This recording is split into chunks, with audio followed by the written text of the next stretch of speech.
चालू केलं.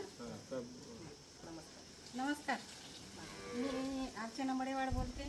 लांजी गावातून बोलत आहे मी. बायोगॅसची माहिती सांगत आहे तुम्हाला.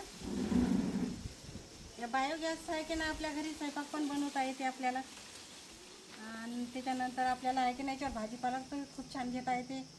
खत पण होते याचं, आणि स्वयंपाक बी खूप छान होते आपल्याला. म्हणजे आपल्याला जे पेट्रोल गॅस वापरतो आपण त्याच्यापेक्षा आहे की नाही फायदा खूप आहे आपला. याचा नॅचरल आहे, त्याच्यामुळं आहे की नाही आपल्याला शेणापासून खूप छान आहे की नाही स्वयंपाक बनवता येते.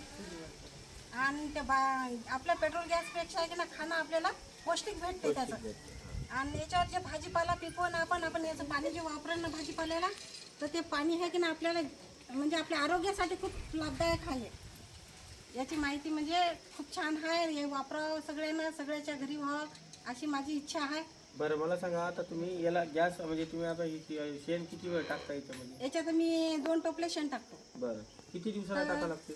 दररोज टाकलं तरी चालेल आपल्याला. बरं, म्हणजे ते टाकलं तेवढं स्टोअर करून ठेवते ते? हो, म्हणजे जेवढं टाकलं तेवढं आपल्याला स्टोअर करून जेव्हा, आणि किती वेळ चालते म्हणजे आपण जे 2 टोपले टाकले का, हां तर ते पहिलं जमा झालेलं गॅस आहे की नाही ते बाहेर निघून जाते. शेण हां पूर्ण शेण निघून जाते, पाणी निघून जाते, नंतर पूर्ण खाली होते ते.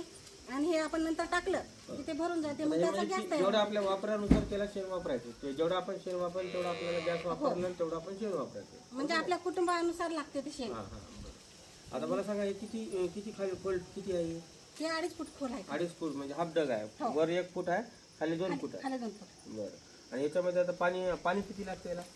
याच्यात सुरुवातीला आम्ही 1 टँकर पाणी सोडलं होतं. याच्यामध्ये म्हणजे ते टँकर सुरुवातीला सोडलं तेच तेवढंच आहे, नंतर नाही सोडायचं? नंतर मग आपलं हे चालू राहते ना कालवलेलं शेणाचं. ठीक 4 बकेटी 5 बकेटी पाणी बसते. आहे, घे बाई आता एक फोटो घेऊन टाक. ठीक आहे ना, असं पाईप सगळा करून भेटलं म्हणून सांगायचं होतं. बंद करा फोटो.